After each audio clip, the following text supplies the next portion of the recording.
Get ready with me while I tell you all about the journey and conception of my podcast for the girls, for those of you who are new here. It all begins where only the best love stories begin, and that is at the Jersey Shore. Definitely kidding about the love part, never fall in love with the Jersey Shore. But in 2017, when I was 22 years old, I had a shore house with all of my girlfriends. There were 16 of us living in a shore house for the summer. Then all around us, surrounding us, was like houses of guys, all of our guy friends.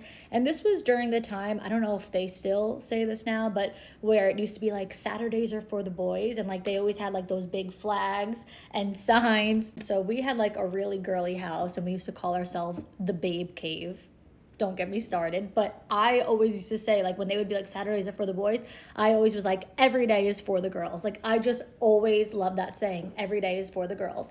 Fast forward 2018, I wanted to start a podcast because I loved what was then called The Morning Breath, which was then transferred into The Morning Toast, which is now a podcast called The Toast. And I loved The Morning Breath, and Jackie and Claudia really like inspired me to want to do a podcast, but I really didn't know like what I would do a podcast about. But I went ahead and spent a lot of money on podcast equipment. I bought the mic, I bought the headphones, I bought literally everything because I was like totally sure I was going to start a podcast. I started researching. I paid for like time with people who had podcasts, like consultations basically, so that I could ask them questions. But I felt like I just had too many ideas. I didn't know which direction I wanted to go, and I couldn't like niche down, so I just held off on it.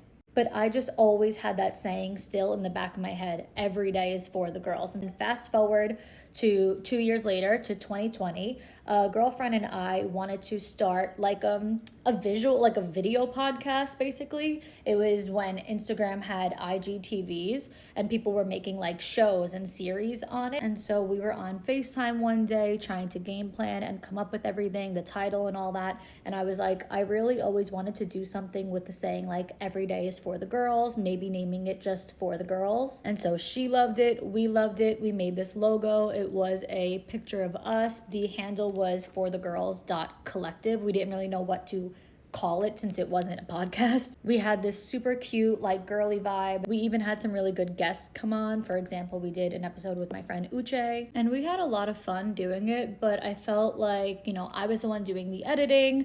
I was getting most of the guests and coming up with most of the topics. And it's not like I blame her or that was her fault or anything. It's kind of just how I am. Like, I am a bit of a control freak. And when it comes to like my projects that I'm passionate about, I kind of would just rather do everything myself. So we wrapped up on season 1 and everyone was patiently awaiting the season 2. We were constantly getting messages like, when is it coming back? I can't wait. But my heart was just like tugging me in a different direction. And I just kept staring at that podcast equipment that I bought in 2018.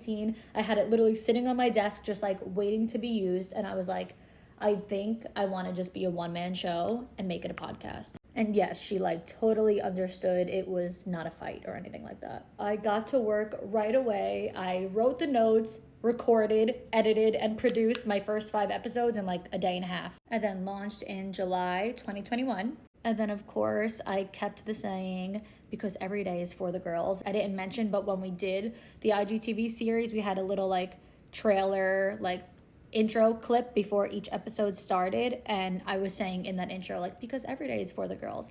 So then when I was starting For the Girls podcast, I was like, I just have to keep it. Really, the whole thing from start to finish was just really a seamless transition. I feel like every single thing led to the next part on purpose, in divine timing, exactly when and how it was supposed to. And so now it's been 4 years since the conception of the show as a whole, but 3 years since the launch of the podcast, and there is so much more ahead. So I'm really excited for all my new listeners.